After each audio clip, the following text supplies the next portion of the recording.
திருமதி விஜயன் தர்ஷினி.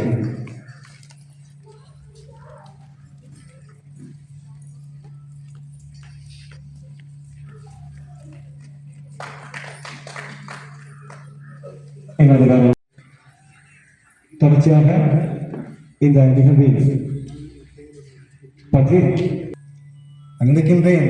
இந்த பிரதேச சபை வரலாற்றிலே முதலாவது முறையாக இன்று நாங்கள் இந்த சபையை கைப்பற்றி 6 மாத காலங்களிலே 2 லட்சம் ரூபாய் எங்களுடைய வரவு செலவு திட்டத்திலே நிதியினை ஒதுக்கி பின்தங்கிய கஷ்டமான தாய்மார்களுக்கு 40 தாய்மார்களை தேர்ந்தெடுத்து இன்று சத்துணவு உலர் உணவு பொதிய நூலினை பிரதேச சபையினூடாக வழங்கியிருக்கின்றோம்.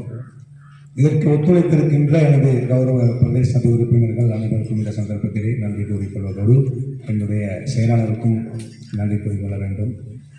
எங்களுடைய பிரதேச சபை ஆரம்பித்த 6 மாத காலத்திலே எந்த ஒரு பிரதேச சபையிலும் செய்ய முடியாத பாரிய வேலை திட்டங்களை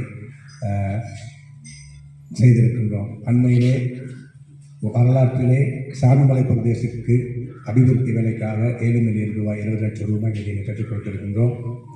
அதே போன்று மஸ்கிலியா பிரதேசத்திலே கிட்டத்தட்ட நான் நினைக்கின்றேன் 1.5 கோடி ரூபாய்க்கு மேற்பட்ட வேலைகளை நாங்கள் இன்றைய தினம் வருகை தந்துள்ள எங்களது கர்ப்பிணி தாய்மார்கள் உங்கள் அனைவருக்கும் இந்நேர வணக்கங்களும் இனிய புது வருட நல்வாழ்த்துக்களையும் தெரிவித்துக் கொண்டு, அதாவது இந்த வேலை திட்டமானது முதலாவதாக நடைபெறுகின்ற வேலை திட்டம். தனிசாளர் அவர்களே, உப தனிசாளர் அவர்களே, எங்களுடைய பிரதேச சபை உறுப்பினர் அவர்களே, எங்களுடைய பிரதேச சபை செயலாளர் அவர்களே, காரியாலய வித்தியாசத்தர் அவர்களே, இங்கு வருகை தந்திருக்கும் பெற்றோர்கள் மற்றும் அனைவரும் அன்போடு வரவேற்கின்றோம்.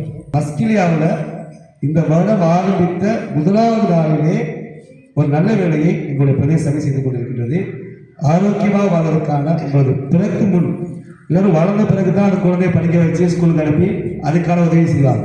இந்த பிரதேச சபை உங்களுடைய வயிற்றில் இருக்கும்போது உங்கள் குழந்தைக்கான சத்துணவை கொடுத்து அதில் சிறந்த ஒரு தலைவராக்குவதற்கான வேலையை பிரதேச சபை செய்திருக்கிறது பொழுது நாங்கள் உண்மைக்குமே சந்தோஷப்படுகின்றோம். உங்களுக்கு போய் செய்வது பெருமகிழ்ச்சி. கௌரவ உறுப்பினர்கள் அனைவரை தெரிவித்துக் கொண்டு தொடர்ந்து எங்களது கௌரவ உறுப்பினர் திருமதி தாமலா நம்பியார் அவர்களை கௌரவ கல்சாளர்களை கொள்வாரோடு கேட்டுக்கொள்கிறேன்.